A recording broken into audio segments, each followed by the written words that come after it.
શ્રી સહજાનંદ ગુરુકુલ સંચાલિત શ્રી પુરુષોત્તમ વિદ્યાલય ઓનલાઈન એજ્યુકેશનમાં આપ સર્વેનું હાર્દિક સ્વાગત છે. વિદ્યાર્થી મિત્રો, જય શ્રી સ્વામિનારાયણ. આજે આપણે સામાજિક વિજ્ઞાન ધોરણ 10ની અંદર પાઠ 10 ભારત કૃષિ ભાગ 1 એનો આજે આપણે અભ્યાસ કરવા જઈ રહ્યા છીએ. મિત્રો, આપણે જાણીએ છીએ કે ભારત કૃષિ પ્રધાન દેશ છે. ખેતી ઉપર આધારિત વ્યક્તિઓ મોટા ભાગે પોતાનું રોજગાર અથવા તો પોતાની જે કાંઈ પણ આર્થિક પ્રવૃત્તિ છે તે ખેતી દ્વારા કમાણી કરી અને પોતાનું ગુજરાન ચલાવે છે. એના આધારે આપણને આ પાઠની અંદર કેટલીક છણાવટ કરવામાં આવી છે. આ પાઠનો અભ્યાસ કરતાં પહેલાં આપણે એની થોડીક પૂર્વ ભૂમિકા જોઈ લઈએ કે પરાપૂર્વથી આપણે જે પ્રવૃત્તિઓ કરીએ છીએ જેની અંદરથી દેશની આર્થિક સદ્ધરતા અથવા તો તિજોરીની અંદર જે કાંઈ પણ આવક થતી હોય એમાં પણ પ્રાચીન સમયથી અત્યાર સુધી વધતા ઓછા પ્રમાણમાં ખેતીની આવકનો સમાવેશ કરી શકાય. વિદ્યાર્થી મિત્રો, આ પાઠની અંદર આજે આપણે પહેલા ભાગમાં જેનો અભ્યાસ કરીશું એ બાબતોમાં ભારતના જે કૃષિના પ્રકારો છે, જે 6 પ્રકારો જે છે, સ્થળાંતર ખેતી, જીવન નિર્વાહ, સૂકી ખેતી, આદ્ર બાગાયત અને સઘન ખેતી, એનો આજે આપણે અભ્યાસ કરીશું. કૃષિની અલગ અલગ પદ્ધતિઓ છે. જે પ્રમાણે ખેતી કરવામાં આવે છે, જે પદ્ધતિથી ખેતી કરવામાં આવે છે, એવી 3 પદ્ધતિઓનો પણ સાથે સાથે અભ્યાસ કરીએ. જેમાં સજીવ ખેતી, સાદી ભાષામાં કહીએ તો કોઈ પણ જાતના રાસાયણિક દવાઓના છંટકાવ વિના ઓર્ગેનિક ખેતી જેને આપણે કહીએ છીએ તે, ટકાઉ ખેતી અને મિશ્ર ખેતી એનો અભ્યાસ કરીએ. ભારતની અંદર દરેક પ્રદેશમાં ભૂમિ, આબોહવા અને વરસાદનું પ્રમાણ અલગ અલગ જોવા મળે છે.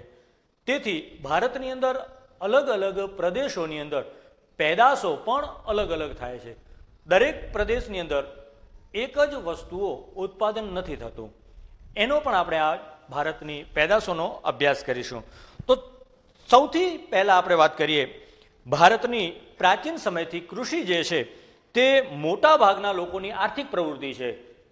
બધા જ ખેડૂતો નથી, પણ કોઈક ખેત મજૂર છે, કોઈ ખેડૂત પાસેથી માલ લઈ અને પછી બજારમાં વેચે છે એવા વેપારી છે, કોઈક દલાલ છે, કોઈ પાણીવાળી અને પૈસા નિંદામણ કરી અને પૈસા કમાય છે.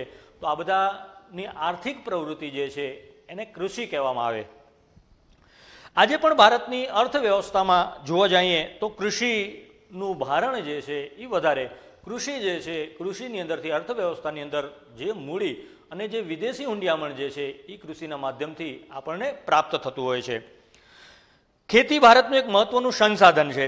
શ્રમ શક્તિના લગભગ 60% જેટલા, 100માંથી તમે 60 વ્યક્તિઓને કાઢો અને એમને આપણે પૂછીએ કે તમારી આર્થિક પ્રવૃત્તિ શું છે, તો ખેતી અથવા ખેતીની સાથેની પૂરક પ્રવૃત્તિઓ, પ્રાથમિક વ્યવસાય જેને આપણે કહીએ છીએ, એમાંથી એ પોતાનું ગુજરાન, પોતાની આજીવિકા ચલાવતા હોય છે. ભારતમાં લોકો મોટા ભાગે જે કાંઈ પણ ઉત્પાદન લે છે એ ખોરાક પૂરતો અને ઉદ્યોગો માટે પણ આપણે ઉત્પાદનની અંદરથી, ખેત પેદાશોમાંથી ઉદ્યોગોને કાચો માલ પણ પૂરો પાડીએ છીએ. એના દ્રષ્ટાંતો આપણે જોઈએ તો કપાસ છે, શેરડી છે, તેલીબિયાઓ છે, આ બધા ઉદ્યોગો માટે કાચો માલ, ચા, પ્રોસેસ અને જે પેકિંગ જે કરવામાં આવે છે એ વસ્તુ પણ ખેતી દ્વારા આપણે પ્રાપ્ત કરીએ છીએ. ભારતની રાષ્ટ્રીય ઉત્પાદનની અંદર કૃષિનો લગભગ 22% જેટલો હિસ્સો બતાવવામાં આવ્યો છે કે ઉત્પાદન જે થાય છે એમાંથી રાષ્ટ્રીય ઉત્પાદનની અંદર 22% અને વિદેશમાં જે વસ્તુ આપણે નિકાસ કરીએ છીએ એમાં કૃષિનું કેટલું યોગદાન છે. મિત્રો, આપણે પહેલાં જ વાત કરી, મોટી મોટી યંત્ર સામગ્રીઓ આપણે વિદેશમાંથી આયાત કરતા હોઈએ છીએ. સામે આપણે વિદેશની અંદર જે કાંઈ વસ્તુ આપીએ છીએ એ ખેત પેદાશ અથવા તો ખેતીની અંદરથી ઉત્પાદન થતી વસ્તુ આપણે એને આપતા હોઈએ છીએ. જે વિદેશમાં આપણે નિકાસ કરીએ છીએ એમાં અનાજ છે, ખાંડ છે, ચોખા છે, ફૂલ છે અને ફળફળાદી જે છે એની આપણે નિકાસ કરતા હોઈએ છીએ. તો નિકાસનો હિસ્સો પણ આપણે બતાવવામાં આવ્યો છે 18% જેટલો. 100% જે નિકાસ કરીએ છીએ એમાંથી 18% તો કૃષિની પેદાશો આપણે વિદેશમાં નિકાસ કરીએ છીએ. બાકી જે 82% જે છે એમાં અલગ અલગ દવાઓ છે, ચામડાની વસ્તુઓ જે છે આ બધી આપણે નિકાસ કરતા હોઈએ છીએ. તેથી નિકાસની અંદર પણ વિદેશી હુંડિયામણ સારા એવા પ્રમાણમાં આપણને પ્રાપ્ત થતું હોય છે. આટલી બધી કૃષિની સગવડતાઓ છે અહીંયા એના માટે કહેવામાં આવ્યું છે કે આપણે ભારતની અંદર સારા એવા ફળદ્રુપ મેદાનો, તમે ઉત્તર ભારતની અંદર જાઓ તો ફળદ્રુપ મેદાનોનો આખો પટ્ટો જોવા મળે છે. આબોહવા પણ અલગ અલગ પાકને માફક આવે એવી અલગ અલગ પ્રદેશોની અંદર આપણી આબોહવા પણ જોવા મળે છે. ત્યાર પછી જે કાંઈ પણ જોઈએ તો સિંચાઈની સારી સગવડ કે જેના કારણે 12 મહિનાની અંદર 2 થી 3 વાર આપણે ઉત્પાદન લઈ શકીએ છીએ. અને વિશેષમાં ભારતનો જે ખેડૂત જે છે એ મહેનતુ ખેડૂત છે, સતત પોતાના ખેતરની અંદર મથ્યા રાખતા હોય છે. તેથી આ બધી જ પરિસ્થિતિઓના કારણે મોટાભાગના વિસ્તારોમાં 2 કે તેથી વધુ વાર આપણે ખેતી ઉપર આધાર રાખીએ છીએ. તેમ છતાં ભારતમાં ખેતી ક્ષેત્રે પૂરતો વિકાસ વિકસિત દેશોની સરખામણીએ આપણે કરી શક્યા નથી. એકંદરે ગરીબ ખેડૂતો અને નિરક્ષરતાનું પ્રમાણ આ પણ અહીંયા કહેવામાં આવ્યું છે. દરેક જગ્યાએ એક સરખી સિંચાઈની સગવડતા પણ નથી જોવા મળતી. અનિયમિત અને અનિશ્ચિત વરસાદ, ક્યારેક વરસાદ વહેલો પડે, ક્યારેક મોડો પડે, ક્યારેક ઓછો પડે, ક્યારેક વધુ પડે છે. આ પણ અસર ખેતી ઉપર કરતી હોય છે. અને વધુ વસ્તી ધરાવતા કુટુંબો, જે કુટુંબનું કદ જે છે એ મોટું કદ, આ બધા કારણોથી ખેતી જે છે એમાં ઉત્પાદન આપણે ઓછું લઈ શકીએ છીએ. હવે કૃષિની જે પ્રકારો જે છે એની આપણે ચર્ચા કરીએ તો પહેલો પ્રકાર જ આપણને બતાવવામાં આવ્યો છે જીવન નિર્વાહ. એને બીજા અર્થમાં આપણે આત્મનિર્વાહ, પોતાના ગુજરાન ચલાવવા માટે ખેડૂતનું જે ઉત્પાદન થાય એમાંથી પોતાનું અને પોતાના કુટુંબનું ભરણ પોષણ જ થતું હોય, એમાંથી એ 2 પૈસા બચત કરી શકે નહીં એવી પરિસ્થિતિ ખેતીની અંદરથી જે ઉત્પાદન થાય છે એને જીવન નિર્વાહ ખેતી કહેવામાં આવે છે, અથવા આત્મનિર્વાહ ખેતી, કે જે ખેતી કરી અને ઉત્પાદન થાય એમાંથી પોતાના કુટુંબનું ભરણ પોષણ કરે. આઝાદી પછી આયોજન પંચની અનેક ખેતી વિકાસની યોજનાઓ થઈ અને આ યોજનાઓ લાવવા છતાં ભારતના ખેડૂતોની આર્થિક સ્થિતિ આજે પણ પ્રમાણમાં નબળી જોવા મળે છે. આજે પણ આપણે ગામડાઓની અંદર જોઈએ છીએ તો ટિપિકલ ઘરઘરાઉ બિયારણો વાપરવામાં આવે છે. ખેતરની અંદર કોઈ રિસર્ચ કરેલા બિયારણો કે દવાઓનો છંટકાવ કરવામાં નથી આવતો. તો આ બધી પદ્ધતિ જે છે આજે પણ બળદગાડાથી, હળથી ખેતી કરતા હોઈએ એવું જોવા મળે છે. આજે લેટેસ્ટ ટેકનોલોજી આવી ગઈ છે, ટ્રેક્ટર, થ્રેસર મશીન, હાર્વેસ્ટર, દવાઓ છાંટવાના પંપ, આ બધું આવી ગયું છે. તે છતાં પણ ખેડૂત જે છે જૂનવાણી ઢબેથી ખેતી કરતો હોય છે. નાના કદના ખેતરો, મોંઘા બિયારણો, ખાતર અને જંતુનાશકનો ઉપયોગ કરવો ખેડૂતને પોષાય તેમ નથી. ખેતરમાં થતું અનાજનું જેટલું ઉત્પાદન છે એ પોતાના પરિવારના ઉપયોગમાં જ પૂરું થઈ જાય છે. આથી આ જે ખેતી જે છે એને આત્મનિર્વાહ અથવા જીવન નિર્વાહ ખેતી કહેવામાં આવે છે. બીજો પ્રકાર છે સૂકી ખેતી. જે પ્રદેશોમાં વરસાદ જે છે એ વરસાદ ઉપર જ ખેતી કરવામાં આવે, જ્યાં સિંચાઈની સગવડતા ન હોય, અપૂરતી માત્રામાં સિંચાઈની સગવડ હોય, ત્યાં જે ખેતી કરવામાં આવે છે એને સૂકી ખેતી આપણે કહેતા હોઈએ છીએ. 12 મહિનામાં ચોમાસા દરમિયાન જ ત્યાં ખેતી થાય આવી ખેતી.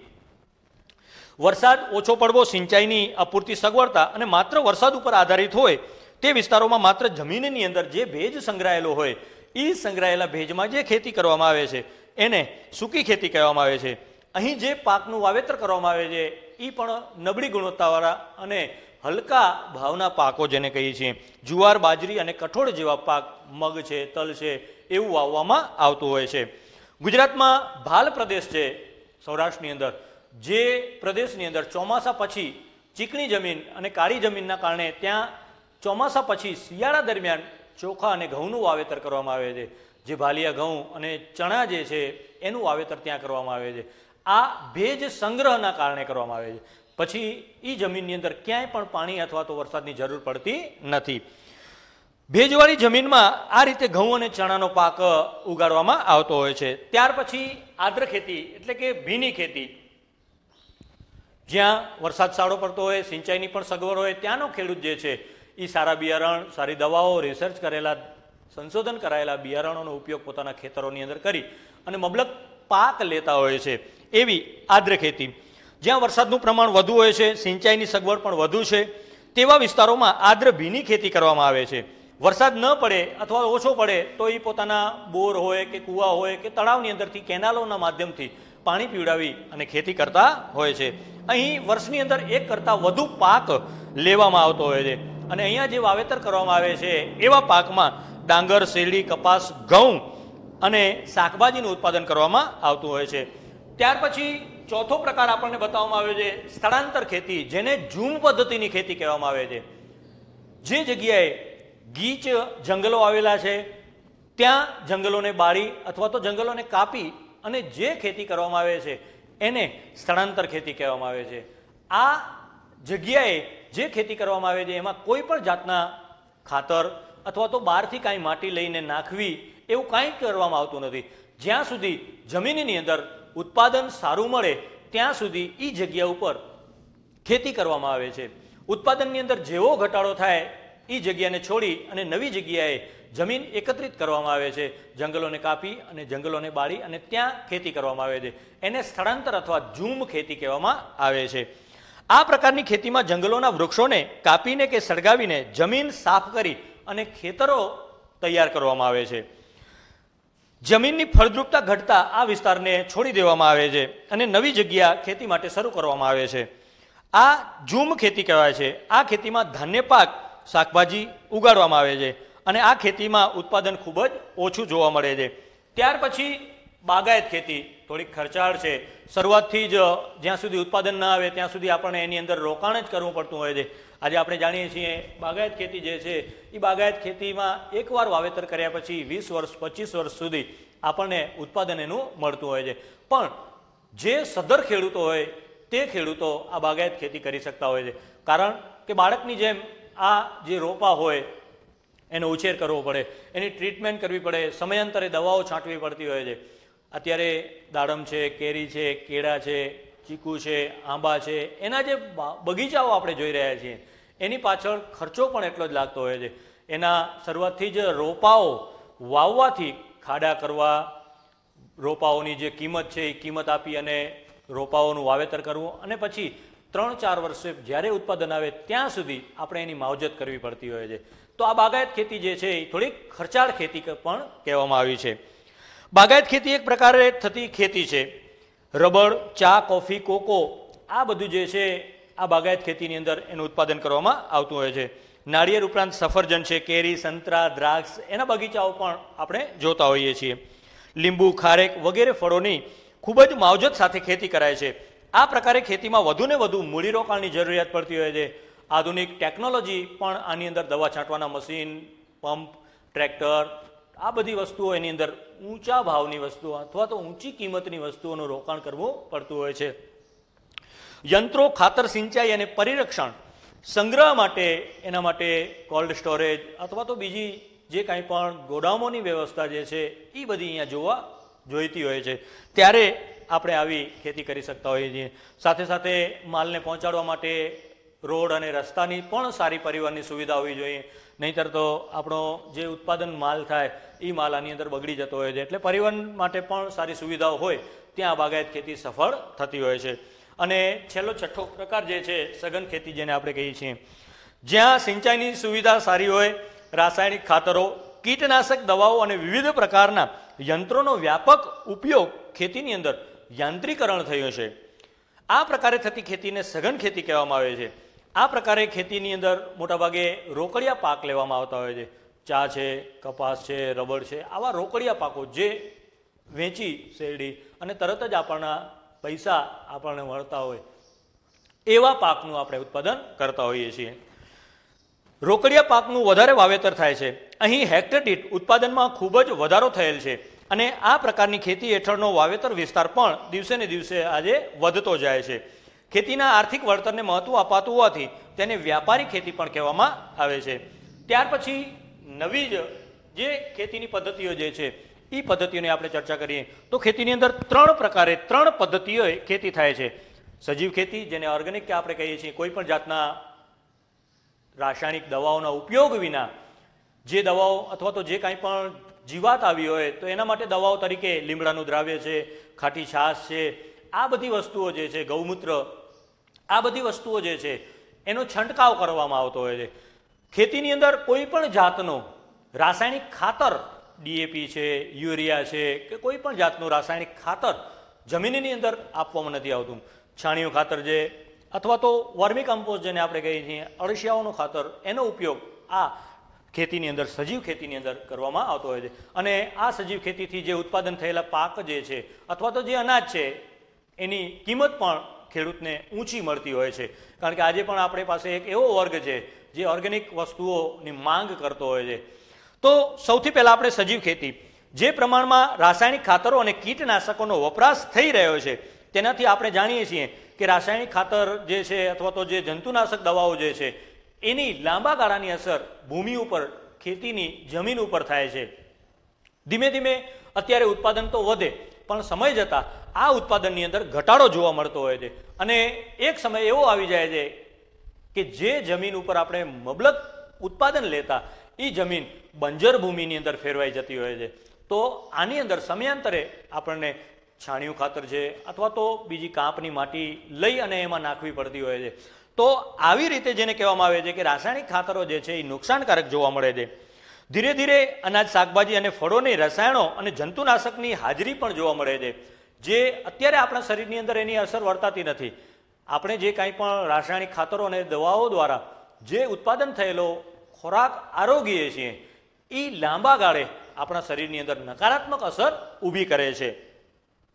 અને જંતુનાશકની હાજરીના લીધે લોકોના સ્વાસ્થ્ય ઉપર એની વિપરીત નેગેટિવ, નકારાત્મક અસર જોવા મળતી હોય છે. પર્યાવરણ ઉપર પણ વધારે નુકસાન થતું હોય છે. આજે આપણે જે કાંઈ પણ પર્યાવરણની અંદર બદલાવ છે, ગ્લોબલ વોર્મિંગના જે પ્રશ્નો ઊભા થાય છે, વૈશ્વિક તાપ વૃદ્ધિ, સમયાંતરે વડીલો દ્વારા સાંભળવા મળતા શબ્દો જે છે કે આટલી ગરમી અમારા જીવનની અંદર અમે ક્યારેય પણ અનુભવી નથી. તો આ બધા જ કારણો આના બતાવવામાં આવ્યા છે. વધારે પ્રમાણમાં વૃક્ષો કાપવા, વધારે પ્રમાણમાં આવી દવાઓ, રાસાયણિક ખાતરોનો ઉપયોગ કરવો, જે લાંબા ગાળે એની આપણને નકારાત્મક અસર બતાવવામાં આવી છે. જમીનનું ઉત્પાદન અને ફળદ્રુપતા ઘટવા લાગે છે, જેના કારણે લાંબા સમય પછી આ જમીનમાંથી પાકનું ઉત્પાદન અને ગુણવત્તા પણ ઘટી જાય છે. સજીવ ખેતી એટલે કે ખેતી એવી પદ્ધતિ જેમાં યુરિયા કે બીજા કોઈ પણ પ્રકારના રાસાયણિક ખાતરનો આપણે ઉપયોગ કરતા નથી. જંતુનાશકો માટે જે કાંઈ પણ દવાઓ જે છે એ દવાઓમાં લીમડાનું દ્રાવ્ય છે, છાશ વગેરે વાપરવામાં આવતા હોય છે. સજીવ ખેતીને જૈવિક ખેતીની પણ કહેવામાં આવે છે. આની જે પેદાશ જે છે એ પોષણક્ષમ હોય છે. એની એક અલગ પ્રકારની મીઠાશ હોય છે, સોડમ જેને સ્મેલ કહીએ, સુગંધ કહીએ, એ પણ સજીવ ખેતીની અલગ રીતે આપણને જોવા મળે છે. એમાં કુદરતી સ્વાદ, મીઠાશ અને સોડમ હોય છે. તેમાં વધુ ખનિજ, વિટામિન અને જીવન શક્તિ આપતા તત્વો સજીવ ખેતીની અંદર જોવા મળે છે. જૈવિક ખેતી પેદાશોની અત્યાર સુધી માંગ એટલી બધી છે કે ખેડૂતને એના સારા એવા ભાવ પણ મળતા હોય છે. કારણ કે એક વર્ગ જ એવો જે છે જે સજીવ ખેતી દ્વારા ઉત્પાદન થયેલી વસ્તુઓ જ આરોગતો હોય છે. પછી બીજો પદ્ધતિ આપણે બતાવીએ છીએ ટકાઉ ખેતી. આ ખેતીમાં જમીનની ફળદ્રુપતા લાંબા સમય સુધી જળવાઈ રહે તે માટે પાકની ફેરબદલી કરવામાં આવતી હોય છે. પોષણ માટે રાસાયણિક ખાતરોનો જરૂરિયાત હોય એટલો જ ઉપયોગ એની અંદર કરવામાં આવતો હોય છે. અને કીટનાશક અને નીંદણ નિયંત્રણ માટે જંતુનાશકનો ઉપયોગના બદલે જૈવિક નિયંત્રણ, નેટ બાંધવી અથવા તો બીજી કોઈ પદ્ધતિઓ દ્વારા આને પાકને રક્ષણ આપવામાં આવતું હોય છે. વગેરે બાબતોની વિશેષ કાળજી રાખવામાં આવે છે.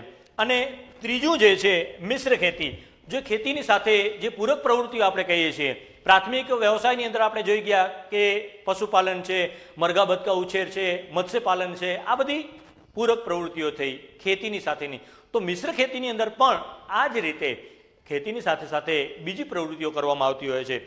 આ ખેતીમાં ખેતીની સાથે સાથે પશુપાલન, મરઘા બતકા ઉછેર, મધમાખી ઉછેર અને મત્સ્ય ઉછેર જેવી પ્રવૃત્તિઓ કરવામાં આવતી હોય છે. ત્યાર પછી આપણે ભારતની કૃષિની પેદાશોની વાત કરીએ.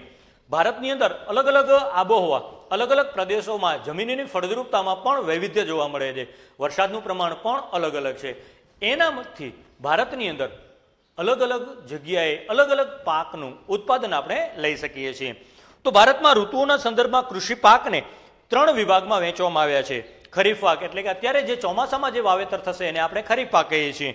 રવિ પાક એટલે કે જે શિયાળામાં વાવેતર થતું હોય એને રવિ પાક કહીએ છીએ. અને જાયદ પાક જેને કહીએ કે જે ઉનાળાની અંદર સિંચાઈ દ્વારા જે કાંઈ પણ આપણે વસ્તુઓનું વાવેતર કરતા હોઈએ છીએ એને જાયદ પાક કહીએ છીએ. તો ખરીફ પાકની આપણે વાત કરીએ તો ચોમાસામાં લેવાતા પાક છે. આ પાકનો જે સમયગાળો જે છે જૂન જુલાઈથી લઈ અને એનો લણણીનો સમય કે વાઢવાનો જે સમય જે છે ઓક્ટોબર નવેમ્બર સુધી ચાલતો હોય છે. અને આ ખરીફ પાકની અંદર આપણે શેનું અત્યારે વાવેતર કરી શકીએ તો કપાસ છે, ડાંગર, મકાઈ, જુવાર, બાજરો, તલ, મગફળી અને કઠોળ તરીકે મગ અને મઠનું આપણે વાવેતર કરી શકીએ છીએ. રવિ પાક એટલે કે શિયાળામાં લેવામાં આવતો જે પાક છે આ પાકનો સમયગાળો આપણને બતાવવામાં આવ્યો છે. એનું વાવેતર ઓક્ટોબર નવેમ્બર મહિનામાં થઈ જાય છે અને માર્ચ એપ્રિલમાં આ પાકની લણણી એને કાપવાની સિઝન કહેવામાં આવી છે. આ રવિ પાકની અંદર જેનું વાવેતર થાય છે જે ઓછી ગરમીમાં ઉત્પાદન થાય એવા ઘઉં, ચણા, જવ, સરસવ, રાયડો, અળસી વગેરે આપણે શિયાળાની અંદર લઈ શકીએ છીએ. ઉનાળામાં લેવામાં આવતા જે પાક છે એને જાયદ પાક કહેવામાં આવે છે. આ પાકનો સમયગાળો જનરલી માર્ચ મહિનામાં એનું વાવેતર છે. માર્ચ, એપ્રિલ, મે અને જૂન મહિના સુધી આ 4 મહિના ખેતરની અંદર પાક ઊભો હોય છે. જૂન મહિનાની અંદર એની લણણી થતી હોય છે. આની અંદર જે વાવેતર કરીએ છીએ તો જ્યાં સિંચાઈ હોય ત્યાં આપણે ડાંગર, મકાઈ, મગફળી, તલ, બાજરી તથા તરબૂચ, કાકડી, સકટેટી વગેરે જાયદ પાક આપણે ઉગાડી શકીએ છીએ. ભારતની મુખ્ય કૃષિ પેદાશો છે એ પણ તમને અહીંયા બતાવવામાં આવી છે કે જેમ ધાન્ય પાક જે છે તો જે અનાજ તરીકે આપણે કહીએ છીએ જેને ડાંગર, ઘઉં, જુવાર, બાજરી, મકાઈ અને જવ. કઠોળમાં ભારતની અંદર અલગ અલગ પ્રદેશોમાં જે અલગ અલગ કઠોળનું વાવેતર કરીએ છીએ તુવેર, મગ, ચણા, વટાણા, વાલ છે, મઠ છે, અડદ, મસૂર આ બધા કઠોળ પાક કહેવાય. તેલીબિયા જેનું ખાદ્ય તેલ તરીકે આપણે ઉપયોગ કરીએ છીએ એવા તેલીબિયાનું પણ આપણે કૃષિની અંદર વાવેતર કરતા હોઈએ છીએ. મગફળી, તલ, સોયાબીન, એરંડા, સરસવ, સૂર્યમુખી, નાળિયેરી અને અળસીના તેલનો પણ આપણે ભોજન તરીકે ઉપયોગ કરીએ છીએ. પીણા તરીકે ચા, કોફી અને કોકો જે છે એ પીણા તરીકે પણ આપણે એનું વાવેતર કરવામાં આવતું હોય છે. રોકડિયા પાકમાં જેનો સમાવેશ થાય છે જે વેચી અને તરત જ આપણને પૈસા હાથમાં આવતા હોય એવા પાકને આપણે રોકડિયા પાક કહીએ છીએ. જેમાં કપાસ, શેરડી, શણ, તમાકુ અને રબડ જે છે રોકડિયા પાક છે. જે ઔષધિ તરીકે, દવા તરીકે કામ આવતા હોય અને જે મસાલા તરીકે જેનું આપણે વાવેતર કરીએ છીએ એવા જીરું, વરિયાળી, ઈસબગુલ, ધાણા, મેથી, અજમો, કાળી મરી અને લસણ જે છે એ ઔષધીય તરીકે ઉપયોગમાં આવતા, રસોડાની અંદર કામ આવતા આ પાક છે. ફળ તરીકે પણ આપણે ભારતની અંદર અલગ અલગ પ્રદેશોમાં અલગ અલગ ફળોની ખેતી કરવામાં આવે છે. કેરી છે, કેળા, ચીકુ, પપૈયા, દ્રાક્ષ, બોર, સફરજન, જામફળ આ બધા ફળ તરીકે. અને શાકભાજીમાં બટેટા, રીંગણ, ડુંગળી, ટામેટા, દૂધી, તુરિયા, ભીંડા, કોબી, ફુલાવર અને વિવિધ પાક અથવા તો વિવિધ ભાજી જે છે એનો આપણે શાકભાજી તરીકે ઉપયોગ કરીએ છીએ. હવે ભારતની અંદર મુખ્ય જે ધાન્ય પાકો જે છે એની વાત કરીએ તો સૌથી પહેલાં પ્રથમ નંબર અથવા તો જે કાંઈ પણ વધુ ઉત્પાદન થતું હોય અને પહેલા નંબરની જે ખેતી હોય એવી ડાંગર એટલે કે ચોખા જે છે ભારતની અંદર વધુ પ્રમાણમાં ખવાતા અને વધુ પ્રમાણમાં ઉત્પાદન થતો ધાન્ય પાક છે. ધાન્ય પાક ડાંગર. ભારતની અંદર ડાંગર એ આપણો સૌથી મહત્વનો ધાન્ય પાક છે. વિશ્વની મોટાભાગની વસ્તી અને ભારતની લગભગ અડધી વસ્તી ખોરાકમાં 100 જણા હોય તો 50 ટકા ડાંગરનો પોતાના ભોજનની અંદર એક ઉપયોગ કરતા હોય છે. ડાંગરના ઉત્પાદનમાં વિશ્વમાં ચીન પછી ભારત બીજા નંબરે, વિશ્વમાં બીજા નંબરે ઉત્પાદનમાં ભારતનો નંબર આવે છે. ચીન ડાંગરનું ઉત્પાદન વધુ કરે છે. ભારતમાં કુલ વાવેતર વિસ્તારના ચોથા ભાગમાં આપણે જોવા જઈએ તો 100% ભૂમિ વિસ્તાર છે વાવેતરની, એના 4 ભાગ પાડો તો આ ભાગની અંદર ડાંગરનું વાવેતર થતું હોય છે. ચોથા ભાગની અંદર બાકીના 3 ભાગમાં બીજું ઉત્પાદન આપણે લઈ શકીએ છીએ. ડાંગર જે છે એ ચોથા ભાગ ઉપર ડાંગરને રોપવામાં આવે છે. મિત્રો, ડાંગરને વાવવામાં નથી આવતું, રોપવામાં આવે એટલે કે જ્યારે એના નાના નાના છોડ થાય ત્યારે એને ઉખાડી અને પછી એક એક છોડને ભરેલો પાણીનો કિયારો હોય એમાં રોપવામાં આવે છે, એને ચૂંપવામાં આવે છે. આ રીતે ડાંગરની ખેતી કરવામાં આવતી હોય છે. ડાંગર ઉષ્ણકટિબંધીય પાક છે અને વધુ ઉત્પાદન માટે ડાંગરને ગરમ અને ભેજવાળી આબોહવા, એને તાપમાન 20 અંશ સેલ્સિયસ જેટલું તાપમાન જોઈએ અને નદીઓના કાંપની ફળદ્રુપ જમીન અને 100 સેન્ટીમીટર કરતાં પણ વધુ વરસાદ જ્યાં પડે ત્યાં ડાંગરનું આપણે વાવેતર કરી શકીએ છીએ. ઓછા વરસાદવાળા વિસ્તારો જે છે તે વિસ્તારોમાં પણ સિંચાઈની સગવડ હોય તો તમે ડાંગરનું વાવેતર કરી શકો છો. જેમાં પંજાબ, હરિયાણા અને ઉત્તર પ્રદેશમાં સિંચાઈની સારી સગવડ છે તો ત્યાં પણ ડાંગરનું સારું એવું ઉત્પાદન લેવામાં આવે છે. ડાંગરની ખેતીમાં માનવ શ્રમની વધુ જરૂરિયાત છે. એમાં યંત્ર નથી આવ્યા એટલે માણસથી જ એને રોપવામાં આવે છે, એટલે માનવ શ્રમ વધુ જોઈએ છીએ. પશ્ચિમ બંગાળ, તમિલનાડુ, આંધ્રપ્રદેશ, તેલંગાણા, બિહાર, ઓડિશા તેના મુખ્ય ઉત્પાદક રાજ્યો છે. પશ્ચિમ બંગાળ, ઉત્તર પ્રદેશ, આંધ્ર, બિહાર, ઓડિશા તથા તમિલનાડુ વગેરે રાજ્યમાં ડાંગર જે છે એ વર્ષની અંદર 2 થી 3 વાર એ પાક લેવામાં આવે છે. ગુજરાત રાજ્યની અંદર પણ જે જિલ્લાઓની અંદર ડાંગરનું વાવેતર થાય છે એવા સુરત, તાપી, પંચમહાલ, અમદાવાદ, ખેડા, આણંદ, વલસાડ વગેરે જિલ્લાઓ ડાંગરનું વાવેતર થાય છે. ડાંગર એ પાણીથી વધુ જરૂરિયાતવાળો પાક હોવાથી ડાંગરના ખેતરમાં સતત પાણી ભરી રાખવાના બદલે ફુવારા પદ્ધતિથી પણ હવે એની ખેતી થવા લાગી છે. ઓછા પાણીથી પણ ડાંગરનો પાક લેવામાં આવે છે. ત્યાર પછી બીજા નંબર ઉપરનો જે પાક છે તે ઘઉં. ડાંગર પછી ઘઉં એ આપણા દેશનો બીજો મહત્વનો ધાન્ય પાક છે. ભારત એ 1/3 ખેતભૂમિ ઉપર જે ખેતી થાય છે એમાં ઘઉંની ખેતી કરવામાં આવે છે. દેશના ઉત્તર પશ્ચિમ ભાગમાં વસતા લોકો જે છે એ પોતાના મુખ્ય ખોરાક તરીકે ઘઉંનું ઉત્પાદન કરે છે અને ઘઉંનો ઉપયોગ કરતા હોય છે. ઘઉં ઉષ્ણકટિબંધીય રવિ પાક છે. ઘઉંના પાક માટે કાળી કે ફળદ્રુપ ગોરાળુ જમીન 75 સેન્ટીમીટરથી વધુ વાર્ષિક વરસાદ જ્યાં પડતો હોય ત્યાં વાવેતર આપણે કરી શકીએ છીએ. સિંચાઈની મદદથી પણ ઓછા વરસાદવાળા ભાગમાં ઘઉં ઉગાડવામાં આવે છે. 100 સેન્ટીમીટરથી વધુ વરસાદવાળા વિસ્તારોમાં ઘઉંનું વાવેતર થતું નથી. ઘઉંની ખેતી માટે યાંત્રિકરણ થયું હોવાથી શ્રમિકોની આજે ઓછી જરૂરિયાત ઊભી પડે છે. ભારતના જે મુખ્ય ઉત્પાદક રાજ્યો જે છે એવા પંજાબ, હરિયાણા અને પશ્ચિમ ઉત્તર પ્રદેશમાં વધુ ઉત્પાદન ઘઉંનું આપણે લઈ શકીએ છીએ. દેશના કુલ ઉત્પાદનમાં 2/3 ભાગ આ 3 રાજ્યોનો છે કે એની અંદરથી 2/3 એટલો અડધાથી પણ વધુ ઉત્પાદન ઘઉંનું આ રાજ્ય આપણને આપે છે. ત્યાર પછી પંજાબની અંદર હેક્ટર દીઠ વધુ ઉત્પાદન થાય છે. એની પાછળનું કારણ કે ત્યાં ફળદ્રુપ જમીન છે અને સિંચાઈની સગવડ પણ સારી છે, પાણી પણ સારું છે, એટલે પંજાબને ઘઉંનો આપણે કોઠાર પણ કહીએ છીએ. ઘઉં અલગ અલગ રાજ્યો જે છે તેમાં રાજસ્થાન, ગુજરાત, મધ્યપ્રદેશ, મહારાષ્ટ્ર, પશ્ચિમ બંગાળ વગેરે રાજ્યોમાં પણ ઘઉંનું વાવેતર થાય છે. ગુજરાત રાજ્ય જે છે એમાં જે જિલ્લાઓ જે છે એવા ગુજરાતમાં ભાલ વિસ્તારમાં ભાલિયા ઘઉં થાય છે. આ ઉપરાંત મહેસાણા, રાજકોટ, જૂનાગઢ, ખેડામાં પણ ઘઉં થાય છે. રોજિંદા ખોરાકના વપરાશમાં સર્વ પ્રકારના અનાજમાં ઘઉં શ્રેષ્ઠ છે. ઘઉંના લોટમાંથી રોટલી, ભાખરી, સેવ, શીરો, લાપસી, લાડુ, સુખડી, ઘઉં, પૂરી, બ્રેડ વગેરે બનાવવામાં આવે છે. તેથી ઘઉંની અંદર પૌષ્ટિક દ્રષ્ટિએ પણ ઘઉં સારો એવો શરીરને પૌષ્ટિક આહાર આપે છે અને તેથી ઘઉંને અનાજનો રાજા પણ કહેવામાં આવતો હોય છે. ત્યાર પછી જુવાર, બાજરી, મકાઈ એ ભારતના અન્ય ધાન્ય પાકો છે. તો જુવારની વાત કરીએ તો ડાંગર અને ઘઉં પછી જુવાર એ ભારતનો સૌથી વધુ ઉત્પાદન થતું ધાન્ય પાક છે. જે પ્રદેશમાં સૂકો અને ઓછો વરસાદ હોય, 25°C થી 30° જેટલું તાપમાન હોય અને ત્યાં 50 સેન્ટીમીટર કરતાં પણ ઓછો વરસાદ પડે તે જગ્યાએ આપણે જુવારનું વાવેતર લઈ શકીએ છીએ. ગુજરાત છે, આંધ્ર, તમિલનાડુ, ગુજરાત, કર્ણાટક, મધ્યપ્રદેશ આ રાજ્યો જુવારનું ઉત્પાદન લે છે. બાજરી એ શ્રમજીવીઓ જે મજૂર વર્ગ છે એનું ધાન્ય છે. 25°C થી 30° જેટલું તાપમાન બાજરીને જોઈએ, 40 થી 50 સેન્ટીમીટર જેટલો વરસાદ હોય તો પણ બાજરીનું ઉત્પાદન આપણે લઈ શકીએ છીએ અને હલકી અને રેતાળ જમીનમાં એનું ઉત્પાદન થાય છે. જે રાજ્યો બાજરીનું ઉત્પાદન કરે છે એવા રાજસ્થાન, ગુજરાત, ઉત્તર પ્રદેશ, મહારાષ્ટ્ર રાજ્યોમાં વધુ ઉત્પાદન થાય છે. ગુજરાતમાં બાજરીના વાવેતરમાં બનાસકાંઠા જિલ્લો જે છે એ મોખરે છે. અને છેલ્લે આપણે મકાઈ, ધાન્ય પાકોમાં મકાઈ લઈએ તો મકાઈ એ ધાન્ય ખરીફ પાક છે. ડાંગર અને ઘઉં પછી વિશ્વમાં મકાઈનું સૌથી વધુ વાવેતર ભારતની અંદર થાય છે. મકાઈનો પાક ડુંગરાળ વિસ્તારોમાં વધુ થાય છે. ત્યાંના લોકો, પહાડી લોકો જે છે એ પોતાના ભોજનમાં મકાઈનું વધુ ઉત્પાદન થતા હોવાના કારણે વધુ આરોગ્ય છે, વધુ ઉપયોગ કરતા હોય છે. અને મકાઈ જે છે એમાં સ્ટાર્ચ, તેલ, પ્રોટીન, બાયોફ્યુઅલ જેવા ઘટકો હોવાથી તેને ઔદ્યોગિક પેદાશના ઉપયોગ પણ થઈ રહ્યો છે. મકાઈના પાકને ઢોળાવાળી કાળી કઠણ અને પથરાળ જમીન માફક આવે છે.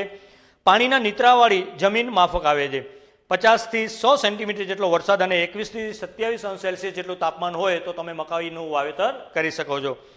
જે રાજ્યો મકાઈનું ઉત્પાદન લે છે એવા રાજસ્થાન, ઉત્તર પ્રદેશ, બિહાર, મધ્યપ્રદેશ, પંજાબ, જમ્મુ કાશ્મીર, હિમાચલ પ્રદેશ, કર્ણાટક અને આંધ્રપ્રદેશ વગેરે તેના મુખ્ય ઉત્પાદક રાજ્યો છે. ગુજરાતમાં પણ જે જિલ્લાઓ મકાઈનું વાવેતર કરે છે એવા પંચમહાલ, દાહોદ, સાબરકાંઠા અને અરવલ્લી જે છે એ મકાઈનું ઉત્પાદન કરતા જિલ્લાઓ કહી શકાય. તો ધાન્ય પાકોની આપણે વાત કરી. ત્યાર પછી ભારતની અંદર જે કઠોળ છે એનો આપણે બીજા ભાગની અંદર વાત કરશું. તો આ જે વિડીયો જે છે એને લાઈક કરજો, શેર કરજો અને સબસ્ક્રાઈબ કરજો. હવે એના પછીનો જે ભાગ છે એની આપણે આગલા ભાગની અંદર ચર્ચા કરીશું. જય સ્વામિનારાયણ.